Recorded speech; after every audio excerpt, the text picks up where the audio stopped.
నమస్కారం city news తెలుగుకి స్వాగతం ఈనాటి వార్తా విశేషాలు అమరావతి రాజధాని ప్రాంతంలోని రాయపూర్లో నిర్మాణంలో ఉన్న ఎమ్మెల్యే ఎమ్మెల్సీల నివాస సముదాయ భవనాలను శుక్రవారం ఆంధ్రప్రదేశ్ రాష్ట్ర శాసన సభాపతి చింతకాయల అయ్యన్న పాత్రుడు సిఆర్డీఏ అసెంబ్లీ అధికారులతో కలిసి పరిశీలించడం జరిగింది. అనంతరం ఆయన అక్కడ మీడియాతో మాట్లాడారు. రాష్ట్ర శాసనసభ శాసన మండలి సభ్యులందరికీ కలిపి 288 నివాసాలు కల్పించేందుకు రాయపూడి వద్ద 12 అంతస్తులతో కూడిన 12 టవర్ల నిర్మాణాన్ని గత టీడీపీ ప్రభుత్వ హయాంలో చేపట్టగా 2019 నాటికి 77% పనుల్ని పూర్తి చేయడం జరిగిందని తెలిపారు. అయితే గత ప్రభుత్వం అమరావతి రాజధాని నిర్మాణ పనుల్ని నిలిపివేసి నిర్లక్ష్యం చేయడంతో నిర్మాణాలన్నీ ఎక్కడికక్కడే నిలిచిపోవడం జరిగిందని తెలిపారు. ఈ కార్యక్రమంలో CRDA commissioner Katamneni Bhaskar, assembly secretary general PPK Ramacharyulu, ఎమ్మెల్యేలు Vishnukumar Raju, T Shravan Kumar, CRDA assembly అధికారులు తదితరులు పాల్గొన్నారు.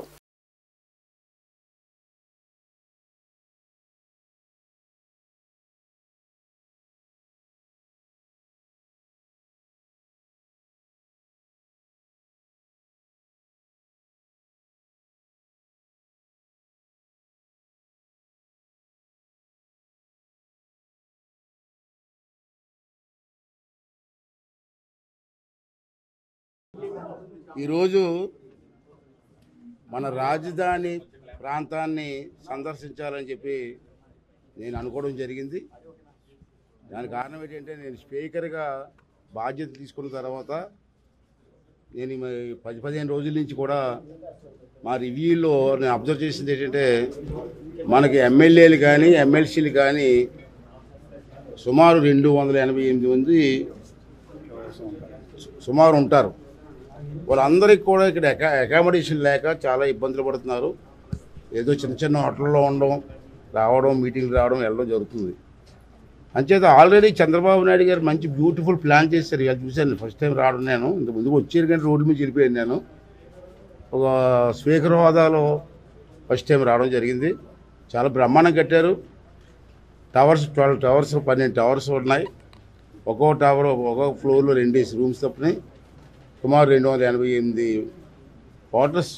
మీరు చూశారు ఇలా చాలా. నేను హైదరాబాద్లో కూడా 83 నుంచి ఎమ్మెల్యేగా ఉన్నా, 42 సంవత్సరాల నుంచి ఎమ్మెల్యేగా ఉన్నాను.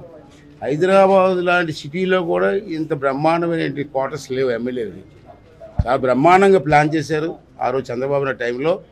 అది దురదృష్టం గత 5 సంవత్సరాల్లో నాయకుల తాలూకు పేరేంది లేదు, పేరు చెప్పకూడదు. నేను నాయకుల తాలూకు నిర్లక్ష్యం వల్ల మొత్తం ప్రాంతం అంతా శిథిలావస్థకు వచ్చేది. నేను వచ్చే కారులో చూస్తారు అన్నీ చూసుకుని వస్తున్నాను. నేను ఇక్కడ కొంతమంది మెటీరియల్ కూడా దొంగతనం చేసేసారు రాత్రులు. చూశారు ఇప్పుడు ఐరన్ రాడ్స్ 5 సంవత్సరాల నుంచి రాడ్స్ అన్నీ కూడా తుప్పట్టిపోయాయి. ఎంత నష్టం అండి. ఆ రోజు ఎస్టిమేషన్కి ఇప్పుడు మళ్ళీ స్టార్ట్ చేస్తే ఎస్టిమేషన్కి సుమారు 300 కోట్లు సుమారు ఎక్సెస్ అవుతుంది. ఇప్పుడు మళ్ళీ రీటెండర్స్ పిలాలా, మొత్తం వర్క్లన్నీ కూడా పిలాలంటే కాంట్రాక్ట్లు ఏమన్నారంటే ఆ రోజు రేటు వేరండి, ఈ రోజు రేటు వేరండి, ప్రజెంట్ రేట్ ఇస్తే మేము చేయడానికి సిద్ధంగా ఉన్నామని చెప్పి వాళ్ళు అన్నారు. ప్రజెంట్ రేట్ ఇవ్వాలి. వైఎస్ఆర్సీపీ అధినేత వైఎస్ జగన్మోహన్ రెడ్డిని పార్టీ నేతలు శుక్రవారం కలిశారు. వైఎస్ జగన్ ని కలిసిన వారిలో మాజీ మంత్రి ముద్రగడ పద్మనాభం, మాజీ ఎమ్మెల్యే కాసు మహేష్ రెడ్డితో సహా పలువురు నేతలు ఉన్నారు. పలు అంశాలపై చర్చించారు. భవిష్యత్తు కార్యాచరణపై వైఎస్ జగన్ దిశానిర్దేశం చేశారు. షెడ్యూల్ ప్రకారం శనివారం ఉదయం తాడేపల్లి నుంచి వైఎస్ జగన్ తన పర్యటనకు బయలుదేరుతారు. తొలుత గన్నవరం నుంచి కడప ఎయిర్పోర్టుకు చేరుకుని అక్కడి నుంచి రోడ్డు మార్గంలో పులివెందులు వెళ్తారు. ఈ నెల 8వ తేదీన మహానేత వైఎస్ రాజశేఖర రెడ్డి 75వ జయంతి వేడుకల కార్యక్రమం ఘనంగా నిర్వహించాలని వైఎస్ఆర్సీపీ నిర్ణయించిన సంగతి తెలిసిందే.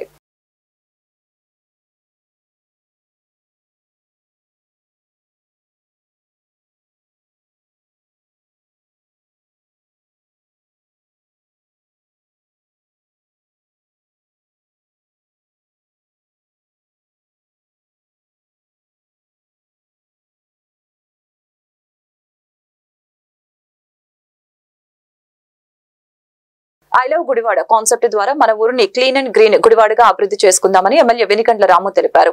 గుడివాడలో క్రియాశీలకంగా ఉన్న స్వచ్ఛంద సేవా సంస్థల ప్రతినిధులతో తన కార్యాలయంలో సమావేశమై వివిధ సంస్థల నుంచి సూచనలు కోరడం జరిగింది. రోడ్లపై పరిశుభ్రత, పచ్చదనం పెంపొందించేలా తీసుకోవాల్సిన చర్యలపై ప్రాంతాల వారీగా దత్తత తీసుకుని పరిసరాల పరిశుభ్రతకు కృషి చేస్తామంటూ ముందుకు వచ్చిన పలు స్వచ్ఛంద సంస్థలు. ఈ సమావేశంలో Lions Club of Gudivada, Lions Club Pragati, Rotary Club of Gudivada, Bharat Vikas పరిషత్, మానవతా స్వచ్ఛంద సేవా సంస్థ తదితర సంస్థలు ప్రతినిధులు పాల్గొన్నారు.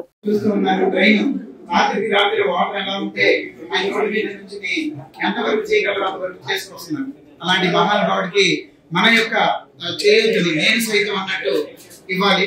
స్వచ్ఛంద సంస్థలు దయచేసి క్లుప్తంగా మీ గురించి సార్ మీరు దయచేసి పరిచయం చేసుకోండి. తర్వాత సార్ మీతో మాట్లాడతారు. మీ గురించి ఎన్టీఆర్ స్టేడియం వాకర్స్ క్లబ్ అండి మాది గుడివాడ. దానికి ఎన్టీఆర్ స్టేడియం దానికి ప్రెసిడెంట్ నేను, ఫౌండర్ గారు మన వైఎస్ వెంకటేశ్వరరావు. సరేనా, ఈ రోజు మనందరినీ ఇక్కడికి పిలిచిన మన గౌరవనీయులైన మన వెనిగండ్ల రాము గారికి మొట్టమొదటిగా మనం హృదయపూర్వక నమస్కారాలు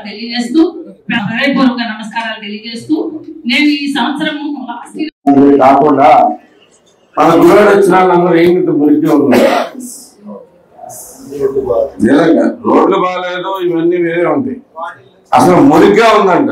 మీరు రోడ్డు బాగాలేదని ఒకటే చూసుకోకుండా మనకి అలవాటు, చాలా దారుణమైన అలవాట్లు చాలా మందికి అలవాటు అయిపోయినాయి. దాంట్లో ఎవరిని నేను క్వశ్చన్ చేయట్లేదు.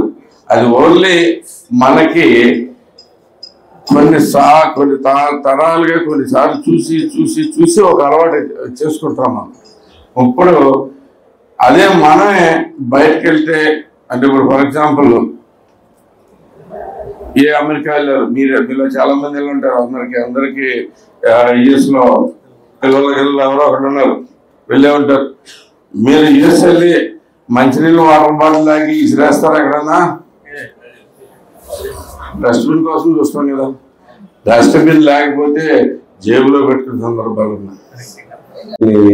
ఆ పార్క్ పక్కన చెత్త పడుకుంటూ ఉంటాను.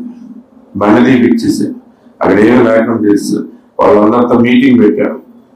ఇక్కడ ఏం వేయటం లేదు, మా వాళ్ళు వచ్చి పికప్ చేసుకుంటారు. అన్నీ చేసాం, అంతా బాగానే ఉంది. మళ్ళీ అప్పుడప్పుడు రాత్రి ఎప్పుడో సరిగ్గా ఒక టైం పడిపోతుంది. దానికోసం ఒక మనిషిని పెట్టాం. ఆ మనిషిని నిలబోయేటప్పుడు ఎప్పుడు చేసేస్తాం. అదేంటో కావాలని కక్ష కట్టేసినట్టు అక్కడ మేము ఇక్కడ వేస్తాం అంతే. ఇది మా వర్క్ అన్నట్టుగా. ఎవరు పోయి వాళ్ళు ఎప్పుడు పడుకుంటారో ఎప్పుడు లేకుండా పోతారు, చూసి మరి వేసేస్తారు. అంటే ఆ వేయటానికి కూడా చాలా తీసుకున్నంత ఇది ఉంది. ఇది అవగాహన లేకపోవడం. సో దీని మీద మనందరం కలిపి గట్టిగా పోరాడితే చాలా బాగుంటుంది. ఆమోదిస్తే అది ఐ లవ్ గుడివాడ అనే కాన్సెప్ట్. ఏదైనా మనం చేసుకునేది అభివృద్ధి కార్యక్రమాలు అవ్వచ్చు, క్లీనింగ్ కార్యక్రమాలు అవ్వచ్చు, ఏ కార్యక్రమాలు అవ్వచ్చు, క్లబ్కి వచ్చేదైనా అది కూడా ఆ క్లబ్ పేరు కూడా రేపు పెట్టేసుకుందాం. మాకు ఈ గొడవ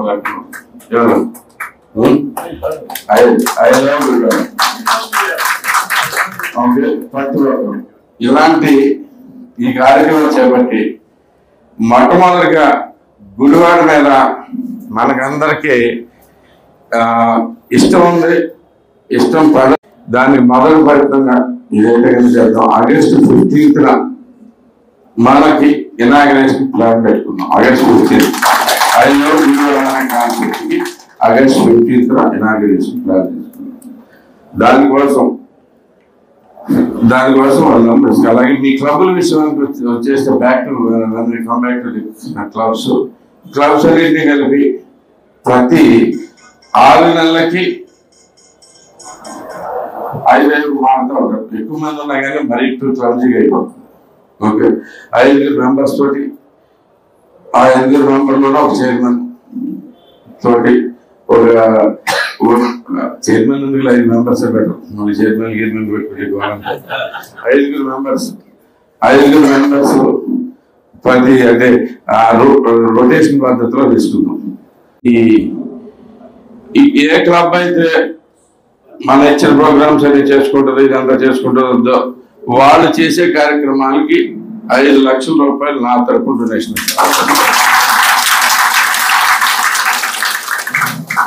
ప్రతి సంవత్సరం ఎండ్కి ఆ ప్రోగ్రామ్ అయిపోయినట్టు. ఓకే, ఈ సంవత్సరానికి. సో ఆ ఏరియాస్ అన్ని తీసుకుంటాం ఇలా డిఫరెంట్గా. మన కాంపిటీషన్ అవసరం లేదు.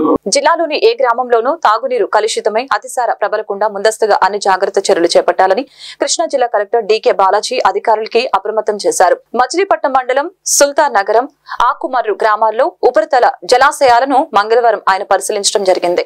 రికార్డుల్ని తనిఖీ చేశారు. ఈ ట్యాంకుల్ని శుభ్రం చేస్తున్నారా, త్రాగునీరు ఎలాగుందని స్థానికుల్ని చిట్టిబొమ్మ దుర్గాప్రసాద్ ను అడిగారు. ఆ నీటిని తెప్పించుకొని ప్రయోగశాలలో పరీక్షలు చేయించాలని కలెక్టర్ ఆదేశించడం జరిగింది. ఎలాంటి లోపం లేకపోతే ధృవీకరణ పత్రం పొందాలని అధికారుల్ని జిల్లా కలెక్టర్ ఆదేశించారు. జిల్లాలో అన్ని పైపు లైన్లను పరిశీలించి ఆర్డబ్ల్యూఎస్ ఈఈ శివప్రసాద్ కు సూచించారు.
వంగవీటి మోహనరంగ 77వ జయంతి ఉత్సవాలను పెనమలూరు నియోజకవర్గం పరిధిలో శాసనసభ్యులు బోడేప్రసాద్ ఆధ్వర్యంలో ఘనంగా నిర్వహించడం జరిగింది. కంకిపాడు చైతన్య టెక్నో స్కూల్ కి ఎదురుగా హైవే పక్కన నూతనంగా వంగవీటి మోహనరంగ విగ్రహాన్ని ఆవిష్కరించడం జరిగింది. ముఖ్య అతిథులుగా మచిలీపట్నం పార్లమెంటు సభ్యులు వల్లభనేని బాలశౌరి, రాష్ట్ర సమాచార శాఖ మంత్రి కొలుసు పార్థసారథి, వంగవీటి మోహనరంగ తనయుడు వంగవీటి రాధ, పెనమలూరు నియోజకవర్గం శాసనసభ్యులు బోడేప్రసాద్ హాజరు కాగా వారి చేతుల మీదుగా వంగవీటి మోహనరంగ విగ్రహాన్ని ఆవిష్కరించడం జరిగింది. ఒక విప్లవ యోధుడే సమస్యను పరిష్కరించే క్రమంలో వెన్నుచూపకుండా పేద ప్రజల సమస్యల్ని పరిష్కరించడంలో ఆయనకు ఆయనే సాటి అని కొనియాడారు.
ఒక ప్రాంతం సంబంధించి ఒక పార్టీ సంబంధించిన వ్యక్తి కానే కాదు, పేద బడుగు బలహీన వర్గాల ఆశ జ్యోతి అని చెప్పంటే కీర్తిశేషులు వంగవీటి మోహన్ రంగ గారు చెప్పని కూడా సగర్వంగా ఇవాళ కూడా చెప్పుకుంటా ఉన్నాం.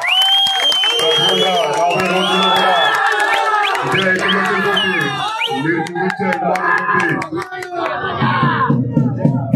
మీరు చూపించే అభిమానం తప్పకుండా కలిసికట్టుగా అందరం ప్రయాణం చేయాలని చెప్పని కూడా మరొకసారి మిమ్మల్ని అందరినీ కోరుకుంటూ నాకు ఈ అవకాశం ఇచ్చిన పెద్దలకి రంగయ్య గారి అభిమానులందరికీ పేరు పేరున హృదయపూర్వకంగా నమస్కారం తెలియజేస్తూ ఈరోజు వంగవీటి మోహన్ రంగ గారి 77వ జయంతి సందర్భంగా ఆయనకి ఘనంగా నివాళులర్పించడం జరిగింది. ఎంతోమంది హృదయాల్లో ఈ రోజుకి సజీవంగా పేదలు, కార్మికులు భౌతికంగా మన దగ్గర లేకపోయినా కానీ ఆయన్ని ఒక దేవుళ్లాగా పూజించే వ్యక్తి వంగవీటి మోహన్ రంగా గారు. విజయవాడ నగరంలో ఎక్కడో మారుమూల కాటూరులో పుట్టి విజయవాడ మహానగరంలో కార్మిక సంఘాలకి, పేదవాళ్ళకి, ఎంతోమందికి మరి ఆప్తుడుగా, ఎంతోమందికి ఒక రక్షకుడిలాగా ఉన్న వ్యక్తి వంగవీటి మోహన్ రంగా గారు.